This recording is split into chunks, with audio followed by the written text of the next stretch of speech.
didn't know it, is the time many of us may be thinking about making a New Year's resolution. It's not her, she's already got it all down pat.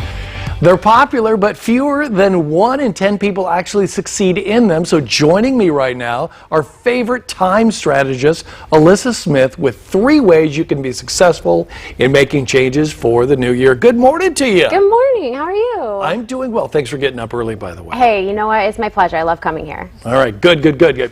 All right, the first thing we want to talk about is getting the right motivation. My motivation sometimes is like, oh, I just watched Rocky on TBS, and now I'm going to go up there and I'm going to drink some eggs and do some push-ups, and then I fail miserably. Yes. So you need the right motivation. Yes, because here's the thing. So we all, I mean, the idea of a fresh start is very alluring. I mean, all of us kind of are looking at things. Usually the end of the year is a pretty traditional time to look at, okay, wow, another year has passed. There are milestones happening.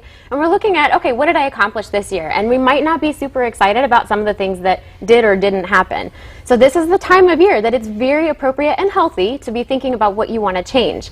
But if you go into it with resolutions that are results-based and that are based out of shame and all this different stuff, it's like, oh man, I really should lose 10 pounds. I really need to start eating better. And it's really motivated by these kind of heavier emotions. That puts the survival brain into survival mode, which means you lose access to your rational thinking at that moment, which means you're not going to succeed with anything you decide to do from that motivation. So what should your motivation be? So you want to go from a place of desire. So it has to be, I really want to live healthier this year. And we're going to talk about the results-based thinking too, because that's really not helpful. But you want to start thinking about what would really make me happy? What would really make my life better this year? Rather than, oh gosh, I just need to stop doing these things. Yeah, and you just alluded to it, results-based. I mean, everybody talks about a goal, have a small one, a big one, but you're saying results-based can, in fact, be a bad thing. It can, because it can set you up for being really upset about things you can't control, and that keeps you in a survival mode mentality. So the second thing that you want to do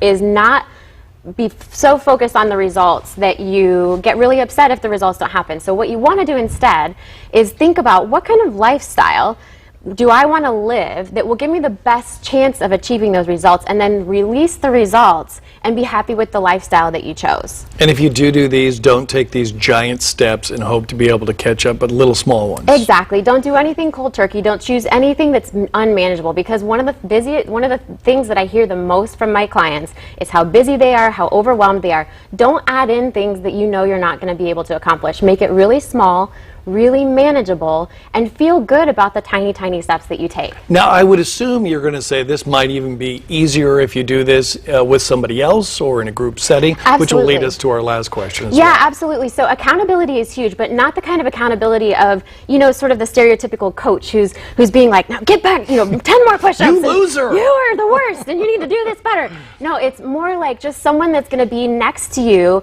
as a compassionate witness for your experience and what you're doing to make the changes. So having a group or having a friend or a mentor that's walking through it with you is really, really helpful. You say all or nothing, that's also a bad approach. It is, because if you go into it and say, okay, if I don't work out for 7 days in a row this week, then I have failed, then you're going to defeat yourself before you start. So you want to really go into it gradually, gently, and with the support that you need. And you have a group that's just for ladies, correct? I do, yeah. Tell us about that. I work with women. So I have a free Facebook group called the Stress Less Lounge, and it's a group where we just kind of talk about the changes that we're making. We're moving towards healing. One of the things we talk about in there is working through trauma issues. We talk about time management a whole lot. In fact, next month, in a few weeks, next month is next week.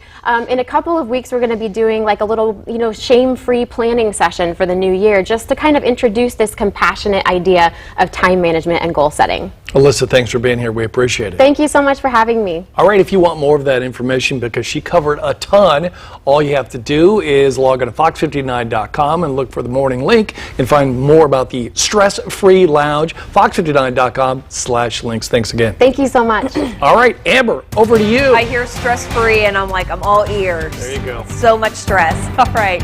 Thank you so much for coming in. And